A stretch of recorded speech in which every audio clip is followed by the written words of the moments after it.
She used to be Hollywood's most menacing leading lady. Not because of her actions, but because of her refusal to become anything. There is nothing more for 93-year-old Angie Dickinson to lose and no more silence to maintain. She smiled through betrayal, played by their rules for decades, and endured a world that was made to break women like her. However, things have changed lately. She is now prepared to publicly shame the men who betrayed her. All eyes were once on these 5 men, these 5 symbols of power, who took what she owned from her via deceit, power, and love. I am not admitting anything. A reckoning is upon us, and the way she describes it, the truth isn't pretty. Raw, icy, and long overdue, it is. Back when she was a North Dakota girl with a notebook full of poetry and an insatiable desire to prove everyone wrong, Angie Dickinson was simply another unknown star. An ambition, a mesmerizing gaze, and a subtle fire that caused people to take notice, all without any training or influential family name. She was quiet. She was not a coy player. The fact that she was alive in a way that attracted notice rendered her menacing. Danger, however, bedecked in lipstick and silk, had no place in a woman's job in 1950s Hollywood. It seemed fated when Angie Dickinson and Burt Bacharach crossed paths. Both the brilliant composer whose music shaped a whole generation and the legendary Hollywood actress. Their public personas were that of an ideal pair, exuding an irresistible combination of glitz and creativity. A fairy tale, according to the media, was their love story. Angie also bought into it for a time. However, the weaknesses started to emerge behind the gates of their Beverly Hills residence. Work and ego kept Burt emotionally and physically distant. Regular occurrences included late-night sessions, impromptu trips, and unexplained absences. It was the price of genius, Angie told herself at first, so she excused herself. However, the affection had begun to wane even before the birth of their daughter Nikki. Instead of being a collaboration, their marriage had become a show. Everything changed for Angie the moment Nikki showed up. After learning that her daughter Nikki was born with a developmental disability, Angie threw herself wholeheartedly into caring for her. The truth, though, was too much for Burt to bear. Behind the scenes of his studio and performance tours, he disappeared. He became less present as Angie's generosity increased. Angie called Burt sobbing one night following Nikki's hospitalization due to a severe episode. His reaction was emotionless and distant. Has this caused a delay in my travel to Europe? That night, Angie's trust in him crumbled. Since then, she has battled Nikki's illness on her own, arming herself with knowledge of every medical concept, therapy, and treatment option. She declined assignments, interviews, and even red carpet appearances, removing herself subtly from the spotlight so she could be the nurturing parent her kid needed. Burt, however, enjoyed life unencumbered by their hardships, soaking up the adulation of ladies and the plaudits they received. The fact that he had started an affair when Angie was pregnant only served to heighten his treachery. To save him from controversy, she chose to remain silent, as was customary for women. The most crucial moment arrived years later. Burt had to sign off on Nikki's specialized treatment plan for it to be approved. Angie pleaded with him to answer her calls. Upon his eventual recovery, his remarks dashed any remaining glimmer of optimism. Until she's dead, don't give me another call. It was the last straw, including not only matrimony but also love, illusion, and trust. According to the media, their 1981 divorce was amicable. However, a tale of desertion and silent perseverance lay beneath that term. Burt did not attend Nikki's funeral, which took place decades after she died. Missing the call, the flowers, the whole shebang. In front of a room full of strangers, Angie stood alone and delivered the eulogy for her daughter. One last piece of evidence that she had been the sole fighter the whole time. For a long time, she remained silent. Neither did she ever plot vengeance or write a tale. Angie, however, is no longer guardian of the truth at the age of 93. Even though Burt Bacharach's songs touched people all over the globe, she still saw him as the father who abandoned a daughter who longed for nothing more than love. Still, tragedy was not the last chapter of her story. After that, she encountered a man who was not a romantic interest. As a gatekeeper, he had the final say in who stayed and who went. The silent but deadly punishment was meted out to Angie when she rebuffed him.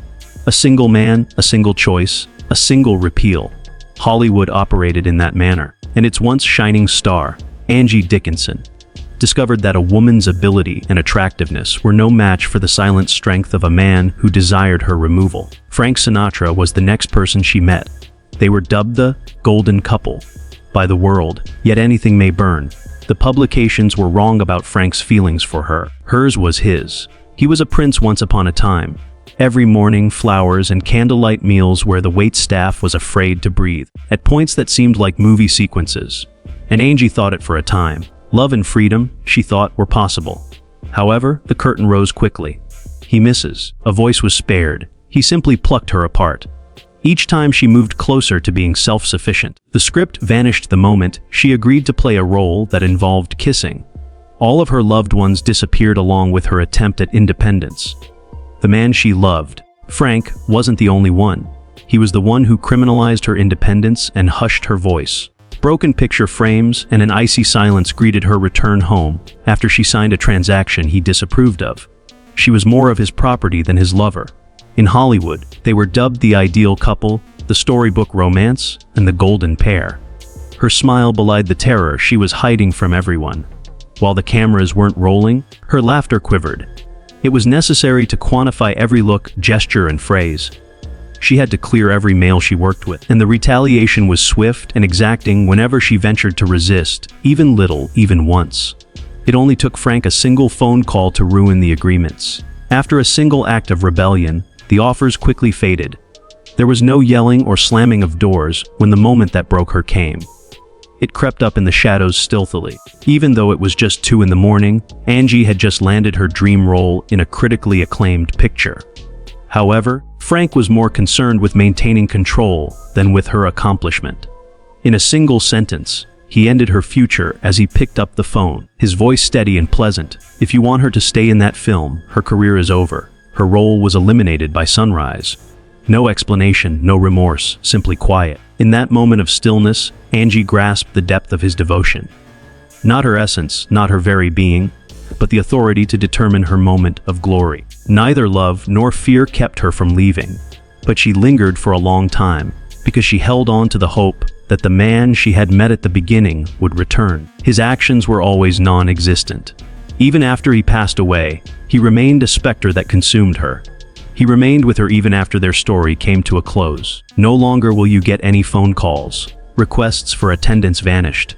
Though she was Angie Dickinson, she was no longer adored by Hollywood. Hollywood never forgets its marks, and she had been marked. Nonetheless, she remained silent. That was the traditional role for women. Carry on, remaining silent with a hidden wound like a piece of jewelry.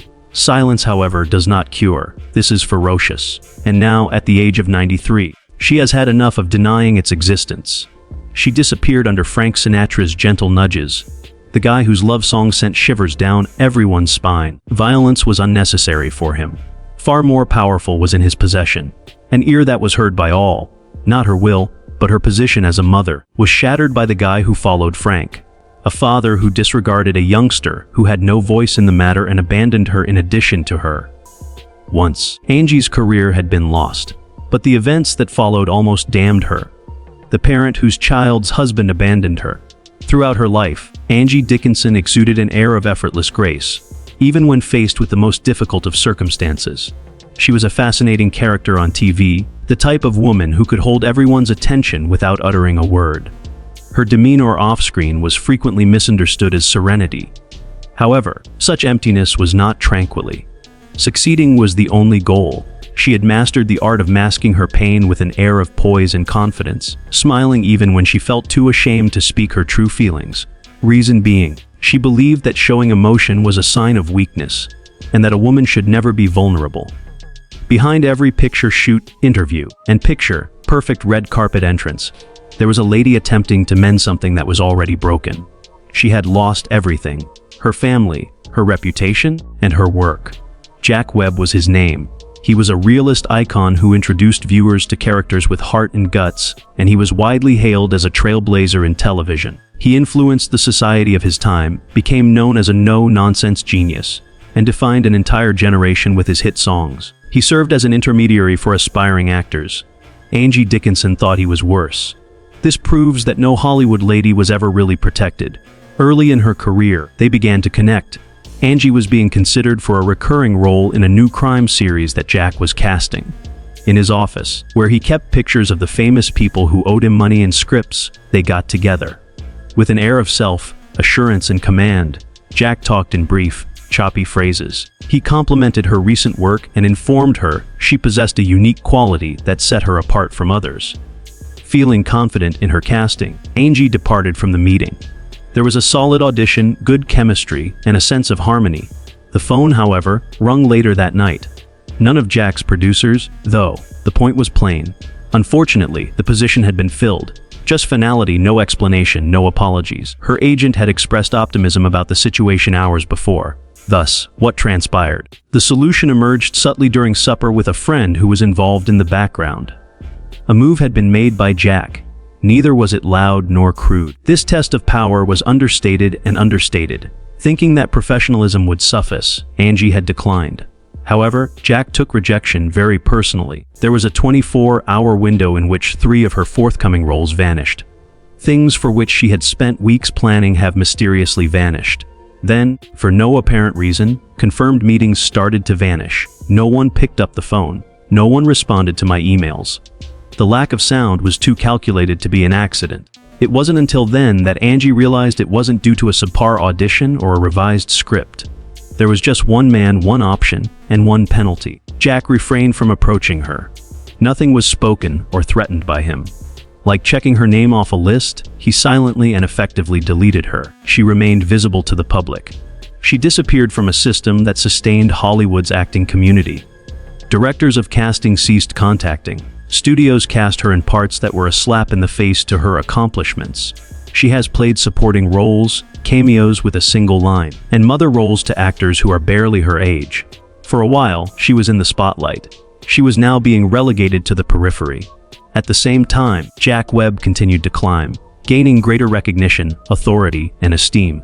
When Angie's light went out, nobody questioned why. Allegedly, she had decided to take a step back, perhaps to relax, perhaps to lead a life of solitude.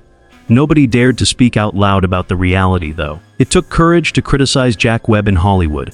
It was the end of my career. Even though Angie was terrified, she chose not to remain silent. Knowing the truth wouldn't make a difference, she chose to remain silent. Silent sabotage by men like him went unpunished. She grinned for the cameras because they were promoted for it. She convincingly portrayed the role of the kind actress enjoying a vacation, while silence progressively stifled her career. It wasn't merely the loss of employment that troubled her.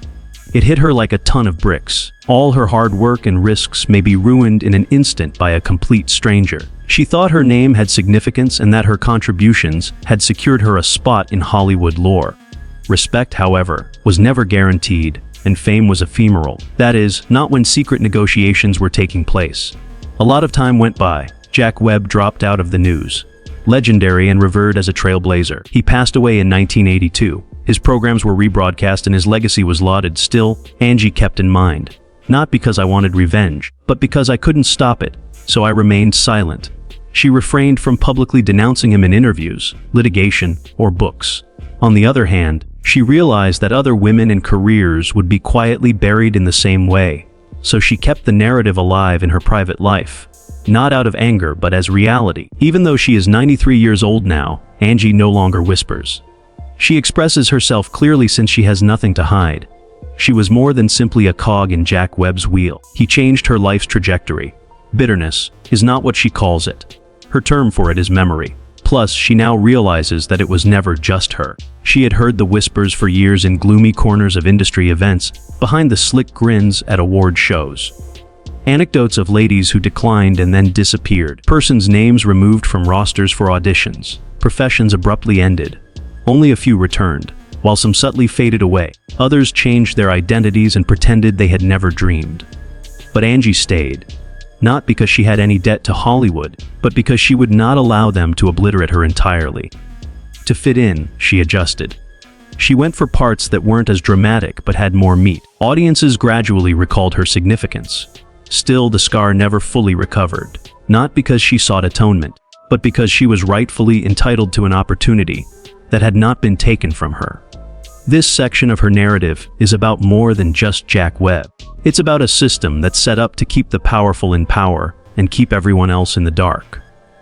Rather than naming him to ruin his reputation, Angie wants to restore her own. However, she still had more to figure out. Reason being, the subsequent guy lacked vindictive tendencies as a lover or producer. He posed a significantly greater threat. A man who subtly manipulated Angie by turning her love into dread. And she failed to notice the trap closing until it was too late. The fixation that pretended to be love. A certain kind of love gives off the impression of allegiance but actually tastes more like dominance. Love that clings gently, hugs close, and doesn't show any signs of pain.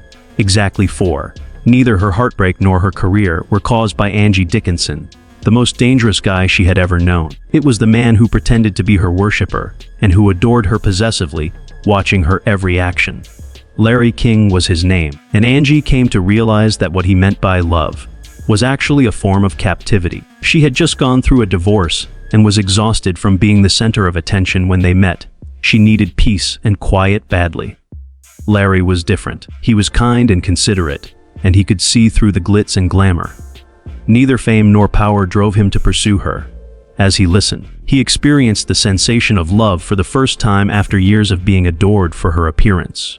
Initially, his concern was reassuring. He was curious about her eating habits, sleeping habits, and the people she trusted. Love transformed into constant surveillance, even though she first mistook it for concern. If she was going to be somewhere, he wanted her to phone him. Afterwards, he dissuaded a few of his co-stars. He quickly proceeded to read each script before she could even sign it. Claiming he was the only one who could protect her from the brutality of Hollywood, he made his case. Until she realized how little her world had shrunk, she wanted to believe him. No longer did friends call. No one responded to the invitations. Larry never explicitly forbidden her. All he did was give her excuses not to go. And if she was too carefree with her laughter, or if she found joy in someone else's company, his quiet would speak volumes. Overly prolonged smiles from her would cause him to lose interest. Her repeated expressions of regret only served to further entangle her. As he would remind her, she was the reason he lived. Larry was always calm and collected. That wasn't necessary. He wielded authority through subtle manipulation, for convincing her that obedience was the key to earning affection.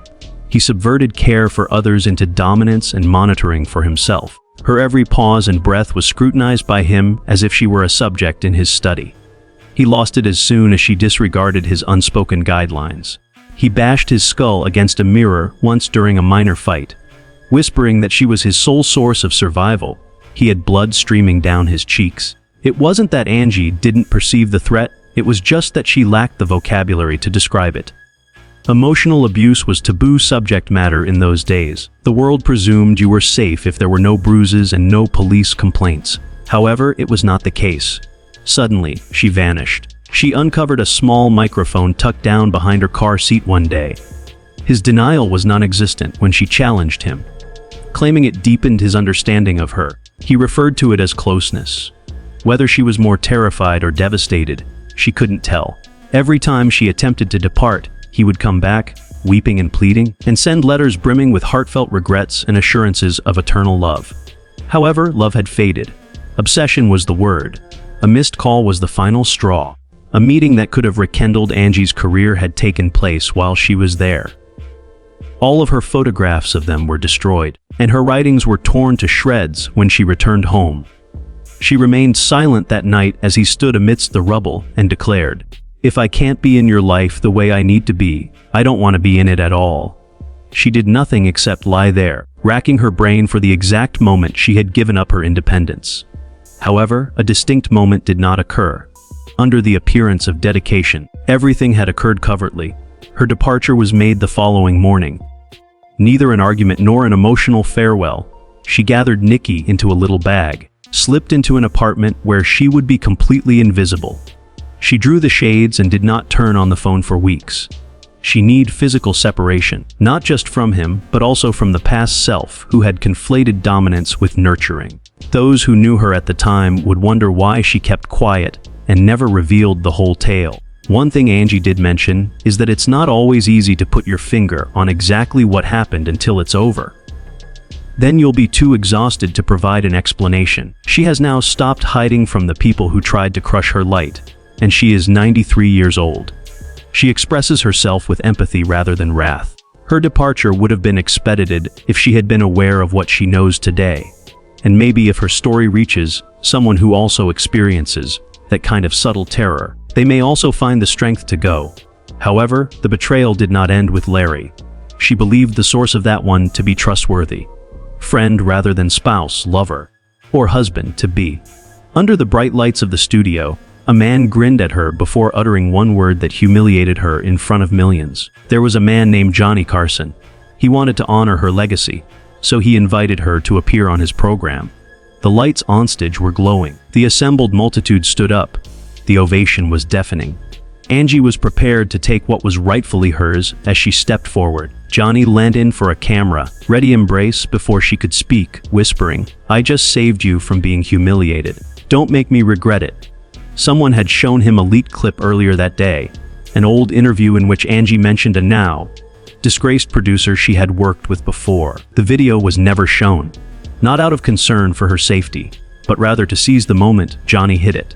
He staged her quiet as a performance on national television. He lauded her as an articulate and poised woman who could hold an audience's attention with just the right amount of words. Whooped and hollered the onlookers. Even though she was grinning for the camera, she was also experiencing some inner turmoil. Her reputation started to crumble after that fateful night.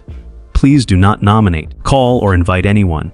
Reason being rumors, not scandal.